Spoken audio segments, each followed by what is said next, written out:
Siap ya? Assalamualaikum warahmatullahi wabarakatuh. Selamat siang dan salam sejahtera buat kita semuanya. Yang saya hormati Kepala Pimpinan TK Islam Darussalam. Yang saya hormati Kepala TK Islam Darussalam. Yang saya hormati dan cintai staf dan para pengajar TK Islam Darussalam Kota Makassar. Puji syukur kita panjatkan kehadirat Allah Subhanahu wa taala, kita masih senantiasa diberikan berbagai rahmat, nikmat, amat terlebih nikmat kesempatan dan nikmat kesehatan. Kita bisa berada di tempat ini atas anugerah dan nikmat yang diberikan kepada Allah Subhanahu wa taala. Pada hari ini, hari kelima, kita telah mengadakan 4 hari IHT di TK Islam Darussalam Kota Makassar. Alhamdulillah kita sudah memasuki hari kelima. 5 hari pas kita sudah melaksanakan, segala puji dan syukur senantiasa kita panjatkan kehadirat Allah Subhanahu wa taala.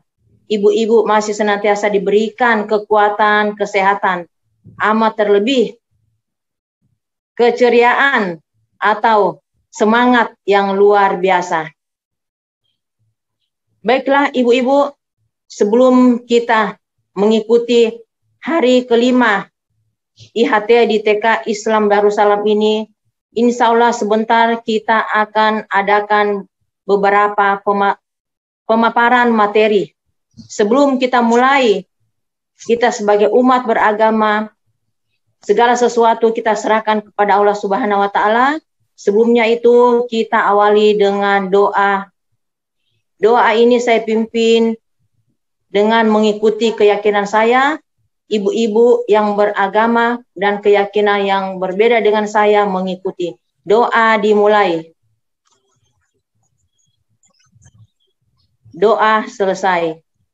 Baiklah ibu-ibu, untuk tidak membuang waktu, kegiatan kita akan kita laksanakan. Saya serahkan kepada moderator yang akan mengarahkan kegiatan kita IHT pada hari kelima ini. Kepada Ibu Meli Lengkong saya serahkan. Terima kasih. Assalamualaikum warahmatullahi wabarakatuh. Terima kasih Ibu Anita yang telah menuntun kita mengawali materi yang akan kita tempuh bersama dengan doa. Terima kasih. Selamat pagi teman-teman. Selamat pagi. Assalamualaikum warahmatullahi wabarakatuh. Shalom. Waalaikumsalam warahmatullahi wabarakatuh. Kepada Tuhan. Salam. Kita boleh bertemu kembali walau hanya lewat virtual ini. Nah, kita akan lanjutkan sesi ini dengan materi-materi yang akan dipaparkan oleh ibu-ibu yang cantik-cantik. Namun sebelumnya saya mau sapa dulu. Apa kabar Ibu Andi Haryani Tahir? Kabar baik, alhamdulillah. Bagaimana kabarnya semua teman-teman? Alhamdulillah, luar biasa. Luar biasa Ibu Anita. Alhamdulillah. Ibu Nista, apa kabar? Alhamdulillah baik. Horas. Horas. Ibu Rosmiati, apa kabar? Alhamdulillah, baik-baik Bu Meli, sehat di hari yang kelima ini, Masya Allah. Terima kasih. Sungguh luar biasa. Kita bisa mengikuti sesi demi sesi sampai saat ini. Terima kasih, salam sehat semua. Salam sehat. Oke, ibu-ibu. Oke, ibu-ibu, kita akan mendengarkan paparan materi dari Ibu Andi. Silakan Bu Andi. Ya, tunggu.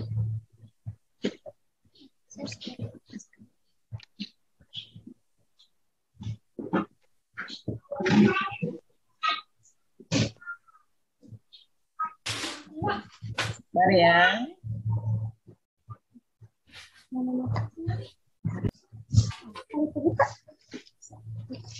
Oke, sudah nampak teman? Nampak, Bu? Udah nampak ya, ayo. Bismillahirrahmanirrahim. Assalamualaikum warahmatullahi wabarakatuh. Waalaikumsalam warahmatullahi Dan salam wabarakatuh. sejahtera untuk kita semuanya. Baik teman-teman, untuk hari ini sebentar kami ini akan membawakan materi tentang penyusunan kurikulum operasional di satuan pendidikan dan komponen penyusunan kurikulum operasional di satuan pendidikan. Tapi untuk kali ini saya mengambil proses penyusunan kurikulum operasional di satuan pendidikan. Baik.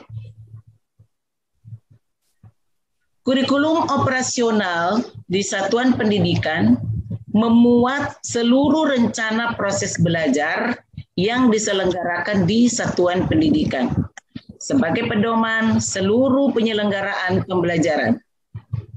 Untuk menjadikannya bermakna, kurikulum operasional di satuan pendidikan dikembangkan sesuai dengan konteks dan kebutuhan peserta didik dan satuan pendidikan. Kurikulum adalah seperangkat rencana dan pengaturan mengenai tujuan, isi, dan bahan pelajaran serta cara yang digunakannya sebagai pedoman penyelenggaraan kegiatan pembelajaran untuk mencapai tujuan pendidikan tertentu yang ada di dalam Undang-Undang Sisdiknas tahun 2003. Pemerintah pusat menetapkan kerangka dasar dan struktur kurikulum operasional satuan pendidikan. Adapun komponen kurikulum operasional disusun untuk membantu proses berpikir dan mengembangkan satuan pendidikan. Dalam pengembangannya, dokumen ini juga merupakan hasil refleksi semua unsur pendidik di satuan pendidikan yang kemudian ditinjau secara berkala guna disesuaikan dengan dinamika perubahan dan kebutuhan peserta didik. Adapun poin untuk prinsip pengembangan kurikulum operasional di satuan pendidikan yaitu ada 5. Yang pertama, berpusat pada anak. Yang kedua, kontekstual. Yang ketiga, esensial. Yang keempat, akuntabel. Yang kelima, melibatkan berbagai pemangku kepentingan. Oke, teman-teman, untuk prinsip pengembangan kurikulum operasional di satuan pendidikan ini akan dilanjutkan sebentar oleh teman saya, akan memaparkan tentang untuk menerangkan lebih detailnya tentang prinsip pengembangan kurikulum operasional di satuan pendidikan. Terima kasih.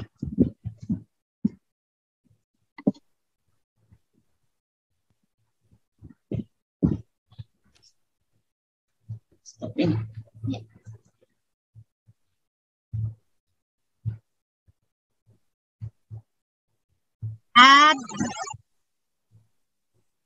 Demikian pemaparan dari Ibu Andi dan untuk penjelasannya saya serahkan kepada Ibu Misda.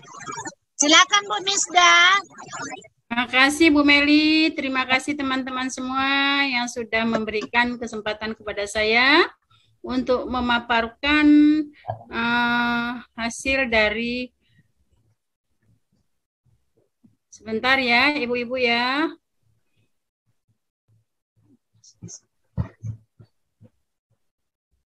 Ya, sabar. Sabar. Soalnya Makassar sih lagi mendung juga nih, cuaca lagi kurang bersahabat di Makassar. Di tas itu. Di tas di luar. Ya.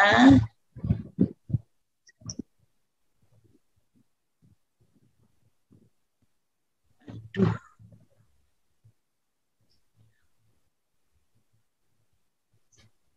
Gimana? Belum? Oke. Ya, oke. Baik. Terima kasih sekali lagi. Di sini saya akan memaparkan tentang maksud dari kelima, prinsip pengembangan kurikulum operasional di satuan pendidikan, yaitu seperti yang dikatakan Bu Andi Haryani tadi, tentang pertama itu berpusat pada peserta didik. Maksudnya, pembelajaran harus memenuhi keragaman potensi, kebutuhan perkembangan dan tahapan belajar, serta kepentingan peserta didik. Profil pelajar Pancasila selalu menjadi rujukan pada semua tahapan dalam penyusunan kurikulum operasional sekolah. Jadi, dasar untuk membuat kurikulum operasional sekolah yaitu dari profil pelajar Pancasila. Selanjutnya yang kedua, ayo Bu, yang kedua. Ya, oke. Yang kedua di sini adalah kontekstual. Kontekstual itu menunjukkan kekhasan dan sesuai dengan karakteristik satuan pendidikan. Konteks sosial budaya dan lingkungan, serta dunia kerja dan industri, dan menunjukkan karakteristik atau kekhususan peserta didik berkebutuhan khusus. Jadi di sini untuk anak peserta didik berkebutuhan khusus juga ada muatan lokalnya, itu seperti dikatakan di bawah bahwa ada muatan lokal dan kekhasan daerah masing-masing. Jadi khasnya daerah masing-masing itu apa? Maka itulah yang akan ditonjolkan. Kemudian bisa juga industri, dunia kerja. Nah, anak-anak sedini mungkin kita kenalkan dengan dunia industri, kemudian dunia kerja. Tapi kalau di sini dikatakan khusus SMK, nggak ada salahnya kalau kita untuk anak PAUD itu kita bawa mereka ke industri, misalnya ke pabrik apa yang dekat dengan lokasi sekolah. Maka selanjutnya kita masuk di yang ketiga, yaitu esensial. Esensial adalah memuat semua unsur informasi penting atau utama yang dibutuhkan dan digunakan di satuan pendidikan. Bahasa yang digunakan lugas, ringkas, dan mudah dipahami. Nah, ini untuk anak-anak usia PAUD, bahasa guru TK itu biasanya bahasa yang kalau bisa, ayo kita guru PAUD, kita harus masuk ke anak PAUD, supaya kita lebih gampang merangkul anak PAUD. Nah, jadi termasuk juga gaya bahasa. Di situ gaya bahasanya untuk seorang guru PAUD harus bisa memasuki dunia anak-anak dengan bahasanya anak-anak. Itu yang ketiga. Kemudian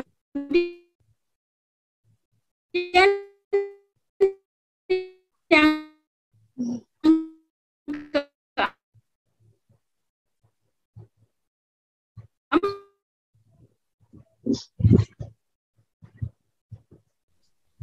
Yang keempat, akuntabel. Oke, yang keempat, akuntabel. Akuntabel adalah dapat dipertanggungjawabkan karena berbasis data dan aktual. Jadi, akuntabel ini maksudnya di situ sudah dikatakan berbasis data. Berbasis data adalah sesuai, kita harus ikuti tentang kurikulum operasional kurikulum operasional sekolah. Yang kelima, melibatkan berbagai pemangku kepentingan. Pengembang kurikulum satuan pendidikan melibatkan komite satuan pendidikan dan berbagai pemangku kepentingan antara lain orang tua, organisasi, berbagai sentra, serta industri dan dunia kerja untuk SMK di bawah koordinasi dan supervisi Dinas Pendidikan atau kantor kementerian yang menyelenggarakan urusan pemerintahan di bidang agama sesuai dengan kewenangannya. Nah, perpanjangan tangan dari Dinas Pendidikan adalah pengawas. Jadi antara sekolah dan pengawas itu harus saling sinergi, harus saling berhubungan untuk mendapatkan kepentingan bersama. Jadi bukan cuma pengawas, orang tua juga, organisasi, atau masyarakat sekitar sekolah. Jadi untuk yang kelima ini sudah saya terangkan dari 1 sampai 5. Nanti mungkin kita akan bagikan soal, kita akan membalasnya. Terima kasih. Saya serahkan kembali ke Bu Meli. Luar biasa. Terima kasih Ibu Andi dan Ibu Misda yang sudah bersama-sama memaparkan pemateri tentang penyusunan kurikulum operasional sekolah di satuan pendidikan. Yang pertama adalah prinsip pengembangan kurikulum operasional sekolah dengan bagus sekali. Terima kasih Ibu Andi dan Ibu Misda. Kita belum masuk pada tanya jawab karena kita akan ice breaking. Mungkin minta kesediaan Ibu Rosmiati untuk memandu ice breaking di siang hari ini.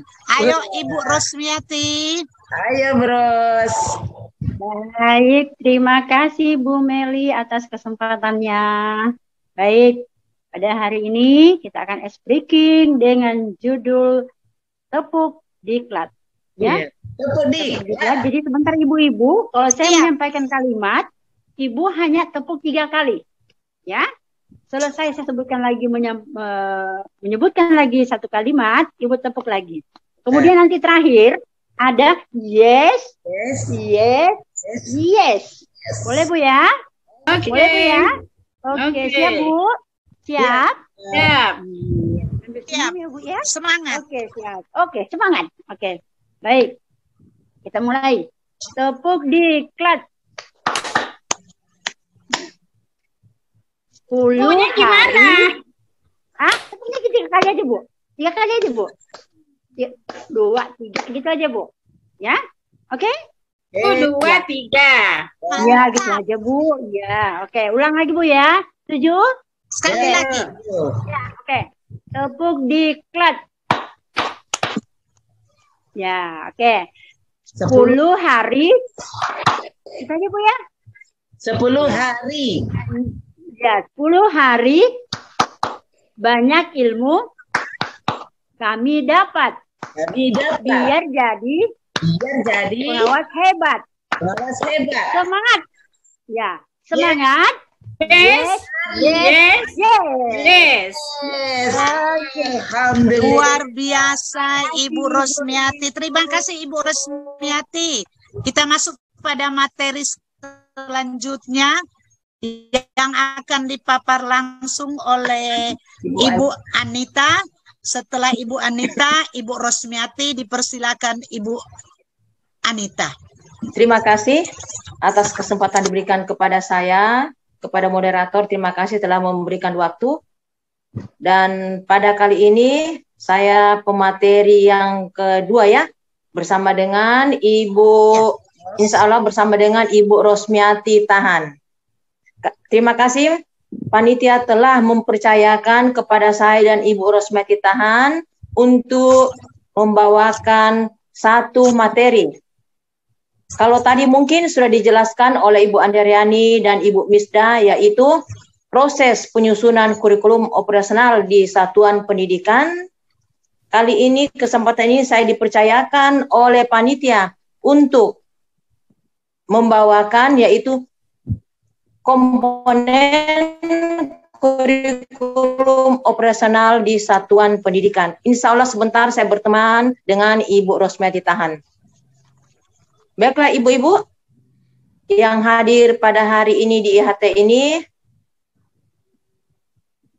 saya akan membacakan dan insya Allah sebentar akan dipaparkan, dijelaskan yang sedetailnya oleh Ibu Rosmiati Tahan, yaitu komponen ini menjadi komponen utama yang ditinjau setiap 4-5 tahun. Karakteristik satuan pendidikan dan visi misi atau tujuan lembaga. Komponen kurikulum operasional di satuan pendidikan Komponen ini menjadi komponen utama yang harus ditinjau setiap tahunnya. Komponen-komponen itu ada beberapa kriteria, yaitu 1. Rencana pembelajaran, ketiga, pendampingan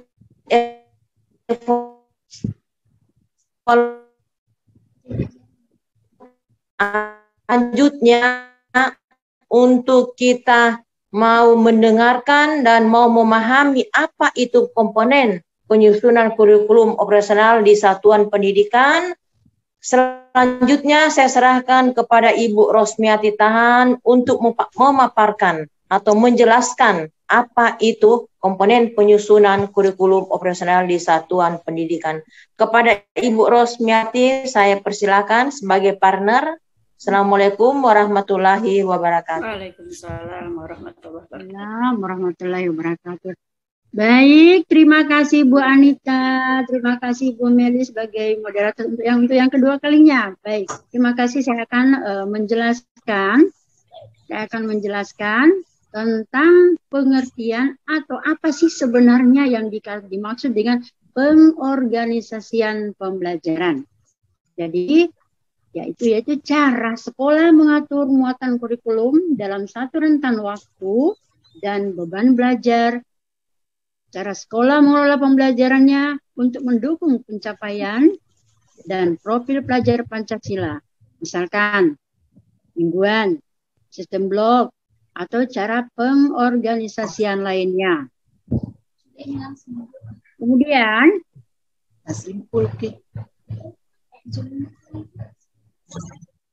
selanjutnya, rencana pembelajaran. Apa sih rencana pembelajaran? Yaitu rencana pembelajaran untuk ruang lingkup sekolah, di mana menggambarkan rencana pembelajaran selama 1 tahun ajaran. Baik, saya akan menjelaskan apa yang dimaksud dengan pendampingan, evaluasi, dan pengembangan profesional, yaitu merupakan kerangka untuk pendampingan, evaluasi, dan pengembangan profesional yang dilakukan untuk peningkatan kualitas pembelajaran secara berkelanjutan di satuan pendidikan.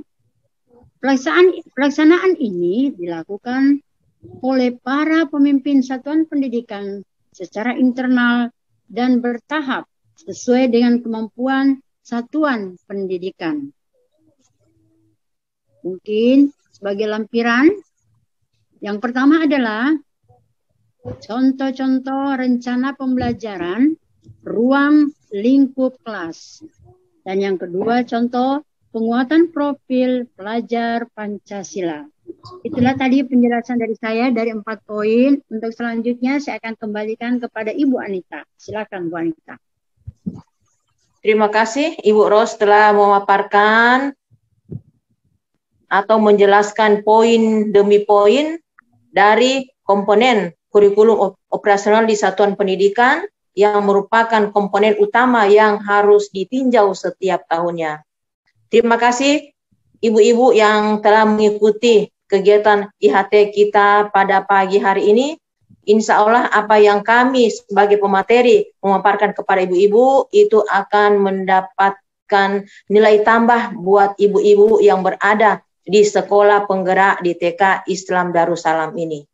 Dan kepada ibu-ibu yang hadir pada hari ini, insya Allah kita akan mungkin bertemu lagi materi selanjutnya dengan pemateri yang berbeda, bukan lagi saya atau Ibu Ros, atau Ibu Andi Haryani, atau Ibu Misda. Insya Allah kita akan ketemu lagi dengan pemateri lainnya. Selanjutnya saya serahkan kepada Ibu Meli sebagai pengarah atau moderator dari acara kegiatan kita pada pagi hari ini. Kepada Ibu Meli saya serahkan. Sungguh luar biasa. Terima kasih Ibu Anita dan Ibu Rosmiati yang sudah memaparkan komponen penyusunan kurikulum operasional sekolah. Terima kasih. Kita beri aplaus semua. Demikian penjelasan materi yang sudah disampaikan baik Ibu Andi, Ibu Misda, Ibu Anita, Ibu Rosmiati. Saya berharap kita dapat memahami materi yang sudah dipaparkan dan tentunya terlebih kita implementasikan di binaan kita masing-masing. Saat ini diberi kesempatan jika mungkin ada masukan, ada pertanyaan, mungkin di prinsip penyusunan kurikulum apa yang ditanyakan, dalam komponen kurikulum apa yang ditanyakan. Terlebih saya yang akan bertanya lebih dahulu. Dalam prinsip penyusunan kurikulum operasional sekolah. Ada satu prinsip yang kurang saya pahami, Bu Misda, tentang prinsip yang lebih perjelas tentang kontekstual. Silakan Bu Misda. Terima kasih Bu Meli. Kontekstual itu adalah menunjukkan kekhasan, ya. Jadi khasnya dan sesuai dengan karakteristik satuan pendidikan. Jadi yang di kontekstual itu artinya khasnya sekolah itu apa? Itulah kontekstual. Jadi mungkin ada dari teman-teman yang lain yang ingin menambahkan, silakan tambahkan. Terima kasih Bu Meli. Luar biasa, terima kasih. Fleksibel ya Bu? Fleksibel. Ya, sesuai dengan daerah masing-masing ya. Ya, sesuai ya. Sungguh luar biasa. Masih ada pertanyaan? Silakan. Mas tidak bertanya, Ibu Anita tidak bertanya, Ibu Andi tidak bertanya. Untuk waktu gimana waktu? Ya, pas sudah waktu Ibu Meli, perhatikan waktu. Oke, demikian seperti yang saya sampaikan. Ya sudah, seperti yang saya sampaikan, kita dapat memahami materi yang sudah kita dengarkan bersama-sama. Teristimewa kita implementasikan itu di sekolah-sekolah binaan kita. Kesimpulannya saya simpulkan bahwa peningkatan kualitas pendidikan dilakukan melalui hal yang penting, yaitu fundamental kurikulum. Artinya kurikulum. Karena kurikulum itu bersifat dinamis, sehingga harus selalu dikembangkan seiring dengan kebutuhan perkembangan zaman. Maka perlu pembelajaran dengan paradigma baru, yaitu kurikulum sekolah penggerak. Nah, dalam penyusunan kurikulum operasional sekolah di satuan pendidikan itu ada prinsip pengembangan kurikulum operasional itu. Ada 5. Yang pertama, berpusat pada anak didik, kontekstual, esensial, akuntabel, melibatkan berbagai pemangku pendidikan. Sedangkan di dalam komponen penyusunan kurikulum operasional sekolah di satuan pendidikan itu, pertama, pengorganisasian pembelajaran. Kedua, rencana pembelajaran. Ketiga, pendampingan, evaluasi, dan pengembangan profesional. Dan keenam, tentunya lampiran-lampiran. Sungguh luar biasa. Demikian pertemuan sesi kita pada sore hari ini. Tentunya lebih dari kurang, saya mohon maaf. Kita akan jumpa pada materi selanjutnya. Bertemu kembali, lebih dari kurang mohon maaf. Saya izin leave. Terima kasih. God bless. Wanita doa dulu. Oke. Terima kasih kepada moderator sebagai pengarah kegiatan kita pada pagi hari ini. Mungkin ibu-ibu kita dibatasi oleh waktu, ya. Waktu kita, dan sekarang juga sudah pukul berapa ini. Nah, sebentar lagi kita akan akhiri, tetapi sebelum kita akhiri, saya mungkin menyampaikan, insya Allah besok kita akan ketemu di tempat yang sama dan jam yang sama, tepat waktu. Insya Allah kegiatan kita terakhir pada esok hari. Sebelumnya itu, saya akhiri dengan kita bersama-sama menutup kegiatan kita ini dengan kita tutup doa bersama sesuai dengan keyakinan kita masing-masing. Doa dimulai. Doa selesai. Baiklah ibu-ibu, lebih dan kurangnya dari saya mohon dimaafkan. Wabillahi taufiq wal hidayah. Assalamualaikum warahmatullahi wabarakatuh. Selamat sore dan insya Allah kita ketemu lagi besok. Warahmatullahi wabarakatuh. Oke, pas waktu. Amin.